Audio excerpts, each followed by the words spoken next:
That's okay. I don't care if I'm all over the web. I do. I did what it told me to do, so I don't know. Probably unlisted, right? So. Oh, there you go. There you go. All right. So did you guys read? Yep. Yes. I read the right stuff this week. Me too. All right. So I'm just going to kind of look at this other page that I have over here. So I got 2 computers up. So, all right.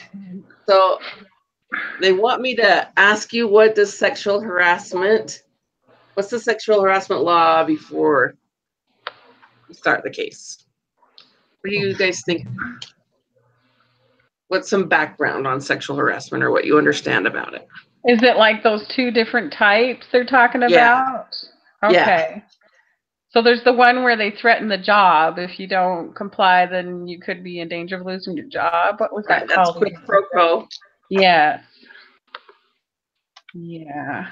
And then the other one is, let me look at it really quick. I'm trying to That's the hostile work environment. Hostile work environment, right? So, so what do you think is like a good definition of sexual harassment? He wants to go after that one. Any unwanted attention? Yeah. Unwanted attention. Any thing I found interesting was. Go ahead. Yeah, the thing I found interesting was it goes beyond just harassing a person. It can be having inappropriate things hung up and things like that. So it doesn't have to be towards one person. It can just be enough to where other people see it and it offends them. Right. So it could be like a joke. It could be, anything like that. Yeah. So an email being sent around. It could be sending pictures, inappropriate pictures around to the other staff and offending somebody because of it. Well, and that anything that you're saying too that disrupts their ability to work, or function properly and everything. Great. Okay, so based on Martinez's story, does her situation constitute sexual harassment? I think it does. Yeah. Yeah, definitely. I feel like it constitutes like sexual assault. Yeah, I'm torn on it. Go ahead. I agree. Yeah, I think it was both. It seemed like both. Because didn't at one point she said she was kind of worried about her job? Yeah. So it did seem like it was both. So I don't know. I agree. I would agree with you, because she was worried about it, and she was definitely worried about it if her husband found out. So you kind of answered this. Is it quid pro quo or hostile work environment? And we definitely, it's quid pro quo because she definitely thought her job was threatened from it. Mm-hmm. And also, the interesting thing is that I think the company was downsizing, and she was more concerned about losing her job because of what was going on with Mr. French. Maybe she didn't know the other part of what was going on with the company. So, yeah. I think that she did. It sounded like most of the company knew that they were going to be downsized. Okay. And that she was afraid that, she would be one of the first ones to go if she made any, qualms about it or anything like that. And I think that's what she was worried. Wasn't she worried about being transferred because of that? Well, I think she wanted to get transferred. She wanted to get transferred. And the main character was like worried because he's like, you probably won't get transferred because they're downsizing. Right. Yeah. So. Well, she's probably better off not being there. I know it's a hardship not being out of a job, but she might want to actively search for a new job. Right. And also take this guy to court. Right. Yeah.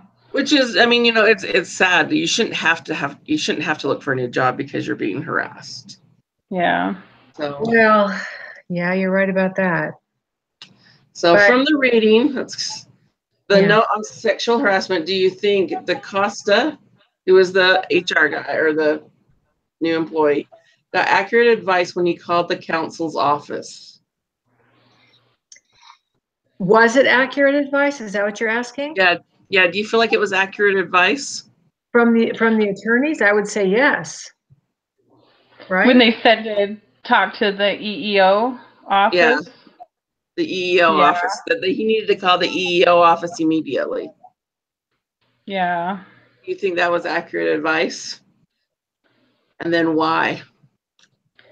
Well, it seemed like it was, because what else was he supposed to do? You know, if they're the ones that deal with that sort of thing, then yeah, for sure. I think based on an employer standpoint, that's definitely the right advice, because they don't want to be sued.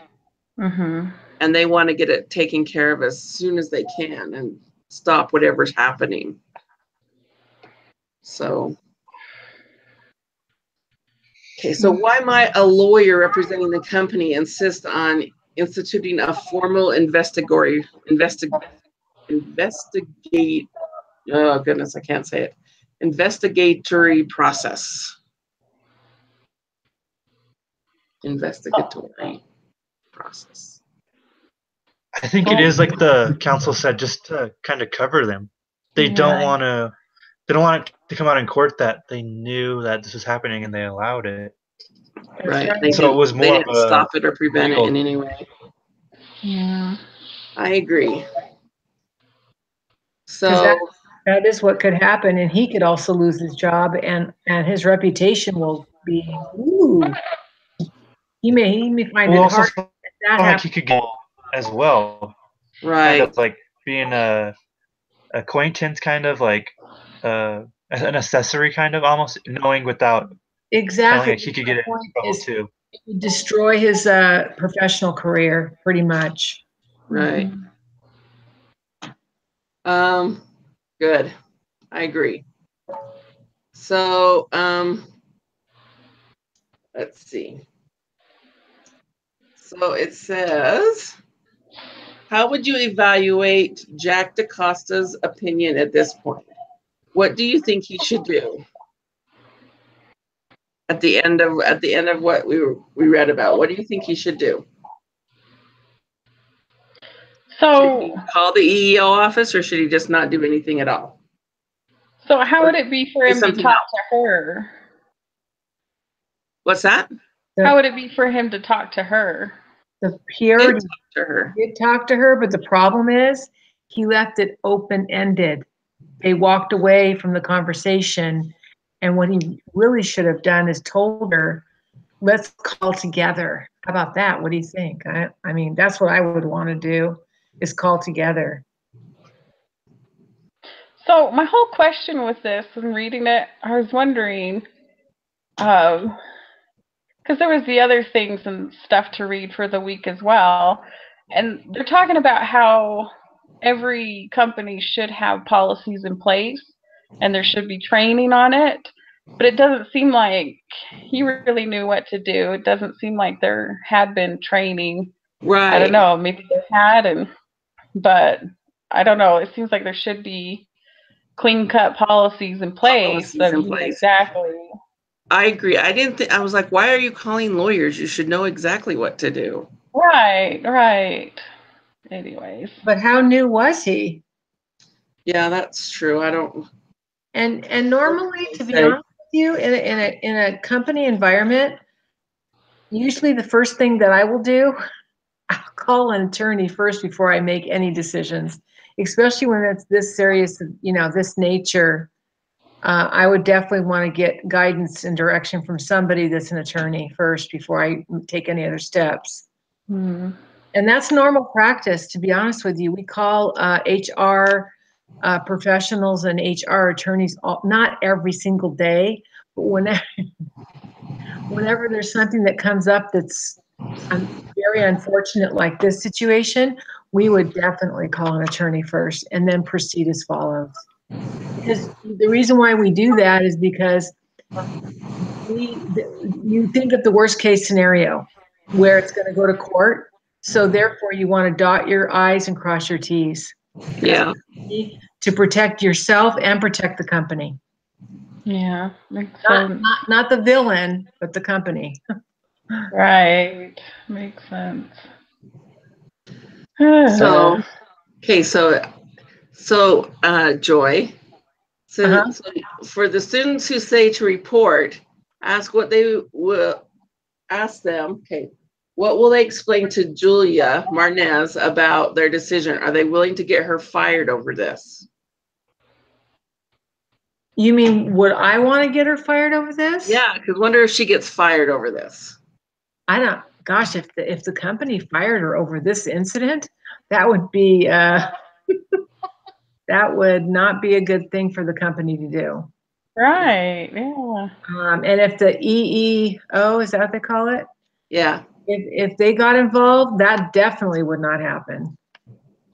So, so do you think they should tell her that she won't get fired over because of retaliation, or? I think that the person that has more likelihood of getting fired is French eventually, not necessarily tomorrow, but eventually he sounds like the one that's going to lose his job.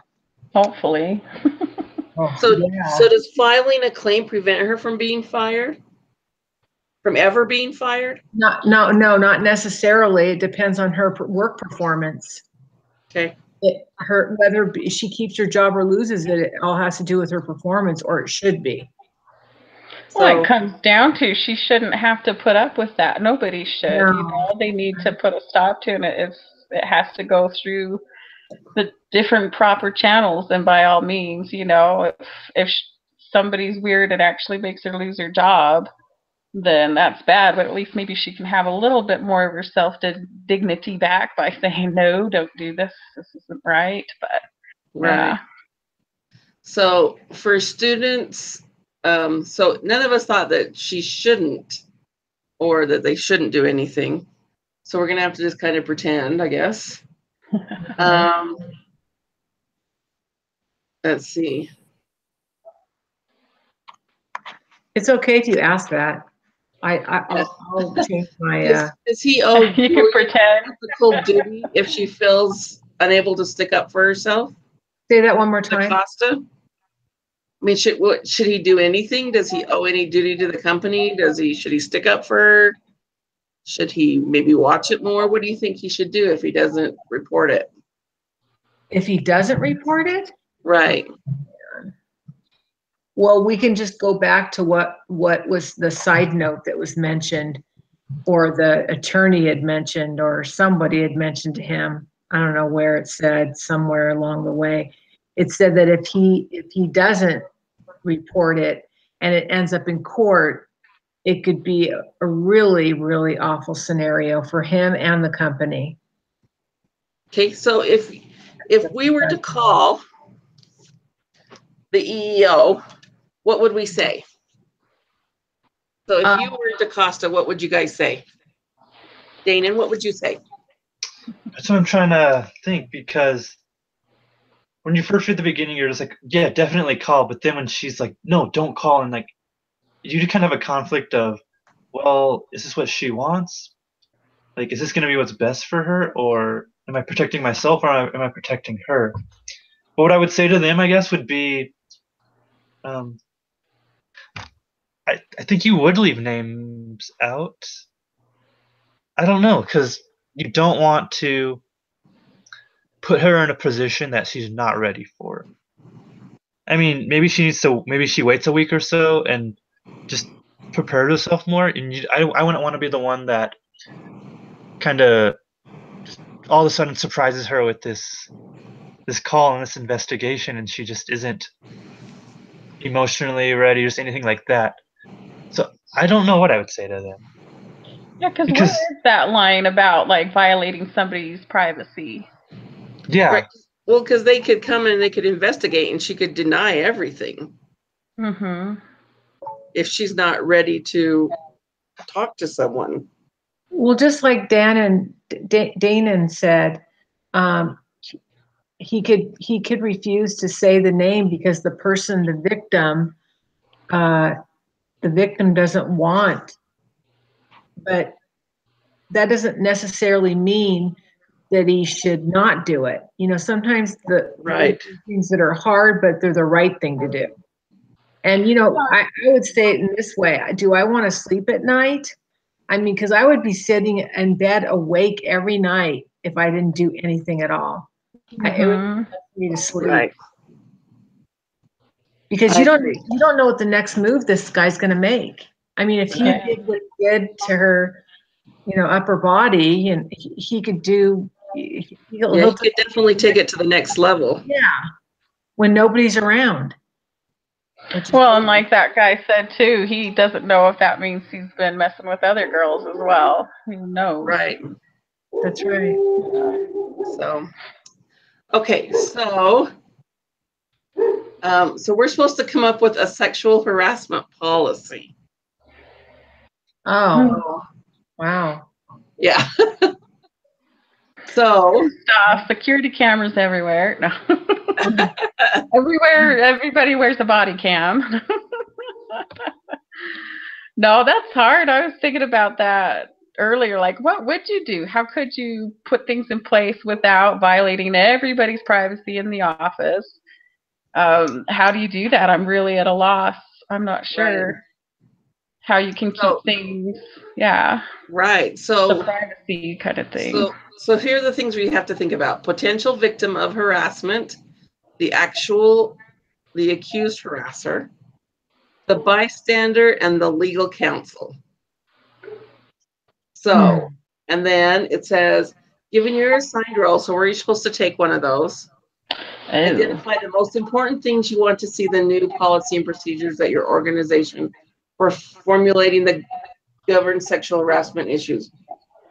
So, which one do you guys want to take?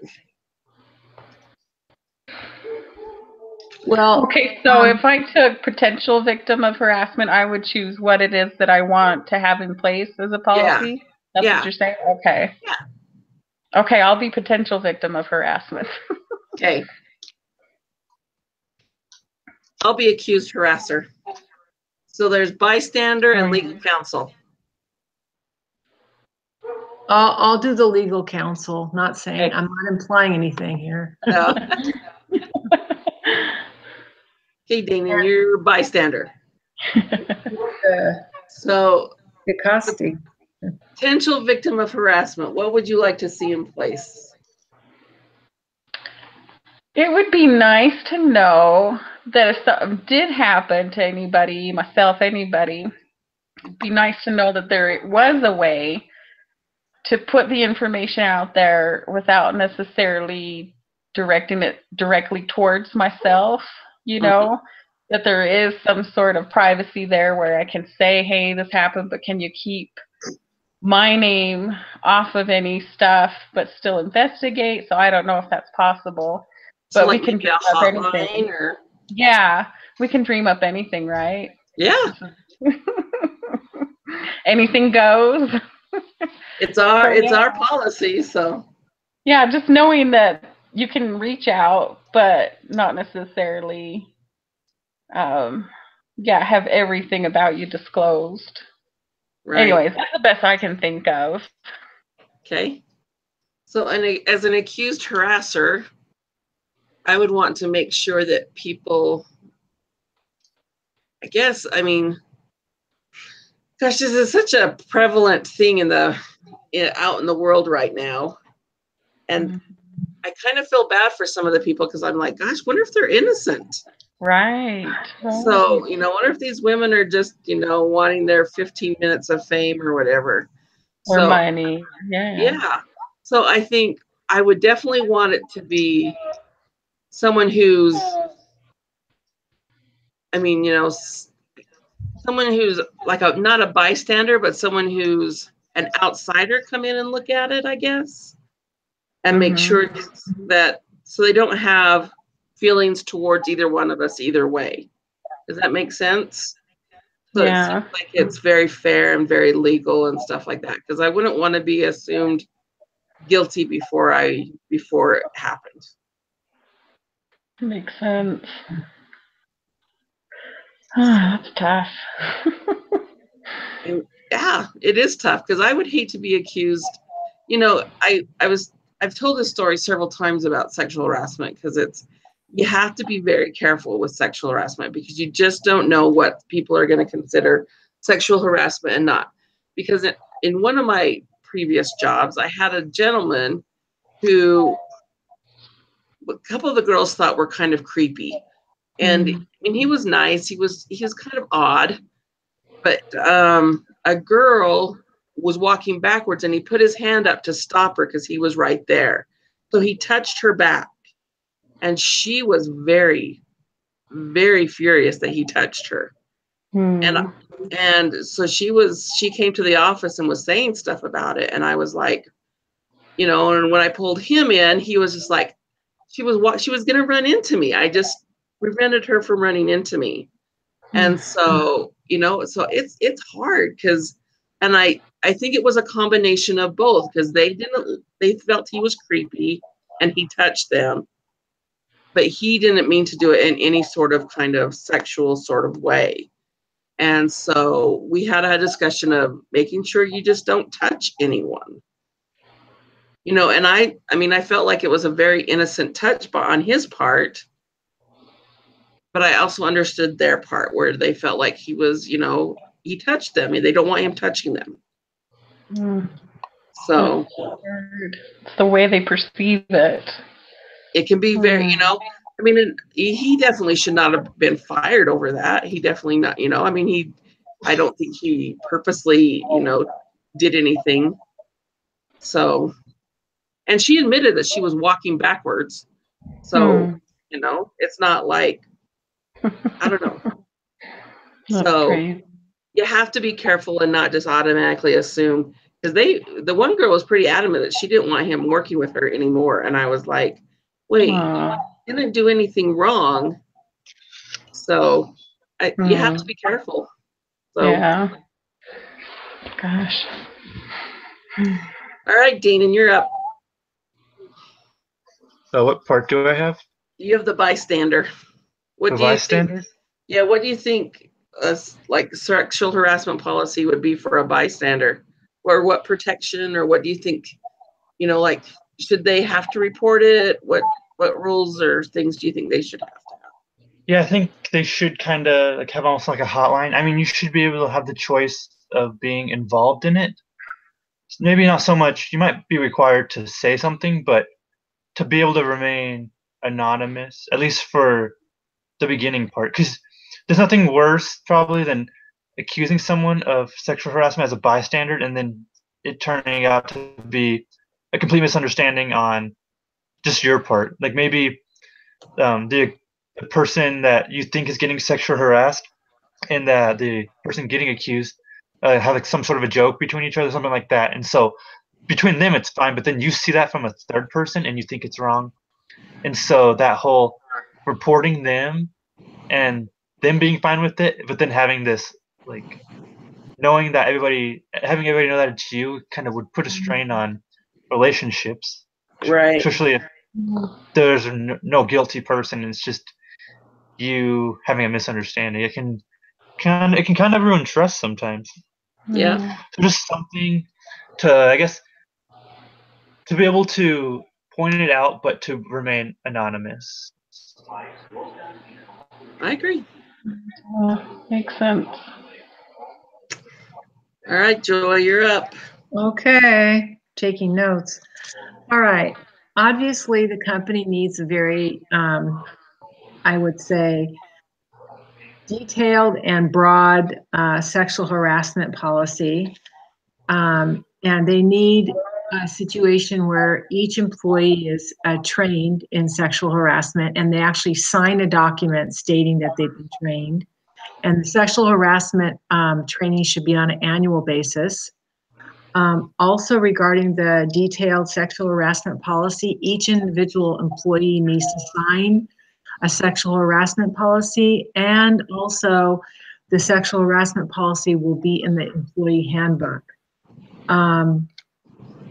The sexual harassment is not only for employees, but it's for clients, vendors of the company, and any outside person that has works with the company.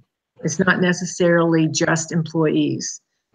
And each victim needs to understand what the policies and procedures are in reference to the complaint and what details is involved with that. Also, they have the option to receive assistance from a counselor within the company, someone that's able to counsel them. Everything that's complained to the company is confidential, that they do not, it's confidential, and it will not be, that's enough, confidential. And that they're also told that the complainant may submit a complaint outside the company. They don't have to, it doesn't have to be all within the company. They're told at the time when they're expressing their concerns about an incident that occurred, that they can go outside the company to a state or local government to complain about this as well. And there's a lot more, but I'll just stop right there. That's great. Good golly. Now, you'd obviously have had this before. No, I just looked it up just now. Oh, did you? I did a little homework as you guys were talking. I was taking notes about what you were talking about. But then I also know with the company I work for, we're required to sign up harassment. We're required to have sexual harassment training every year and sign something saying that we took it. I know that conversations with HR have to be confidential, and some other things. I was able to find a couple other things, but yeah. Yep. That's great. Yep. Yeah, that's the same way with my company, so. Great. So did you guys read what what happened with this? That this is an actual case? Okay. I didn't know if you guys, it's in the leaders part, but I didn't know if you guys got it or not, or if you guys read that part. So this was an actual case, but the names and stuff have been changed, of course. So I'm going to read you what happened at the end of the case. So when Jack called corporate counsel, he forgot about caller ID. The lawyer used the information he gave her to figure out the people he was talking about. She contacted the Lone Star EEO, which launched a formal investigation. The EEO tried hard to get Martinez to cooperate. French denied all charges, claiming that Martinez had made up her story to protect herself from pending layoffs. DaCosta was asked for evidence, but he didn't have any. Julia Martinez's husband found out what was going on and beat up Julia and forced her to quit. French survived the investigation with only a bruised reputation. He blamed everything on DaCosta for calling corporate counsel. There was so much animosity between DaCosta and French that DaCosta left the company after about 3 months. That's so dumb. That's heartbreaking. It is heartbreaking. I hope that lady left her husband. Her husband beat her up? Yeah, her husband beat her up because he found out that she was getting these sexual advances, so I guess he accused her. That's just beyond words. I know. No wonder she didn't feel she could stand up for herself against that guy. Yeah. He's afraid of her husband as well. Yeah. So do you think if they would have had clear policies and procedures, it would have helped avoid any of these final consequences? Oh, goodness. It looks like they did have clear policies and procedures, but they weren't shared with the employees. Right. That's the impression that we're getting, right? Right. So, and there was obviously a lack of training and a lack of trust among their employees. Well, and then how did the husband find out about it? Because where does that confidentiality come into play, Yeah, exactly. Couldn't she have kept it under, not let him know that all that junk is going on so he didn't get upset? Or I wonder how he even found out. That's sad. It is sad. Maybe she told him. Yeah, she could have told him yours. Yeah. I don't know that she would have told him because she kind of knew that it was going to happen. Yeah, right. So I would assume that probably. I guess this company didn't have a confidential. They didn't. Yeah, that's what I'm wondering. Yeah. But Yeah. Go blab to everybody. So what have you guys learned from this case? Be careful. Be careful. Well, okay, so one thing I read, a different website thing, they're saying that there should be the policy too, known that if somebody does anything to you, you either tell them verbally or written, preferably written, letting the person know you leave me alone, you stop it. You do that first.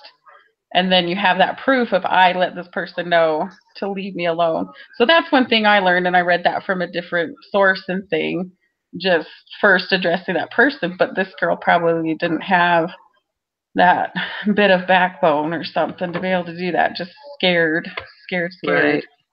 But anyways, I think that's just the one thing main I've learned. Be careful.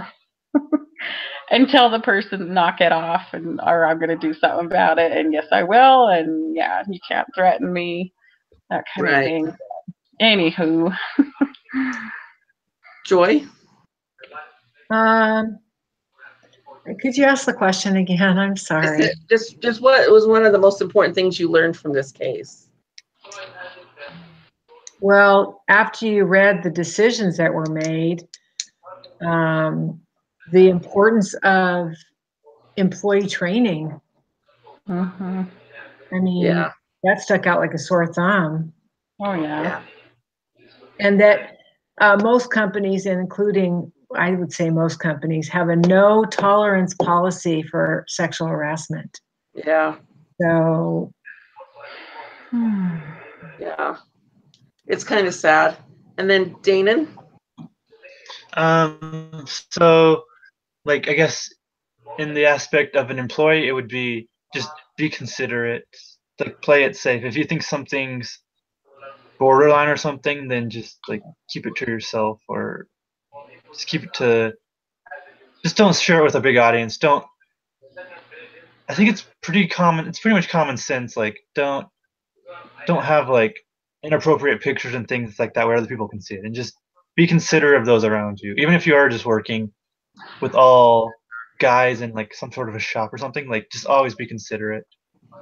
And then from the employer part would probably just be that there needs to be that education on the person who's getting sexually harassed, for them to know that like it's okay for you to come forward. Like we do have ways of like protecting you, kind of just things like that, instead of having them feel like, oh, all these bad things are going to happen to me if I tell on the person.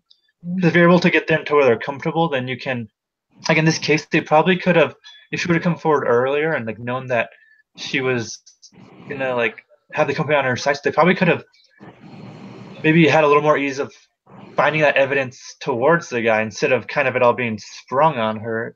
Like they might have been able to make more of a plan, talk it out, have HR kind of investigate it first. Just not this whole blatant like you're being investigated, so now you can just what's the word, you can just say it's all a lie. Like when you're able to kind of have that advanced knowledge, you can kind of plan a little bit better and collect maybe more evidence on the person being accused. So just those two things. Right. Yeah, I definitely think that a hotline is very important for most people, just in case you don't want to give names or you don't want to give your name. And I think training, definitely knowing that if you come out with it, that you're not going to be fired. We're not going to fire you. We're not going to retaliate against you. I mean, if that means that someone needs to be moved, unfortunately that might happen, but I mean, at least you still have jobs and such. So that's probably what I thought was most important. So how do you guys how do you rate the overall quality of today's discussion on a level 0 to 10. 0 being the lowest, 10 being the highest. Oh, it's 11. I know, we're awesome. I don't know why they asked this, because we're awesome. Exactly. Enough said. That's right. All right. Okay, I'm going to turn off the broadcast now, or the recording. Okay. And then you guys want to talk about doohickeys for a minute? Because that's due this week. Yeah. Okay.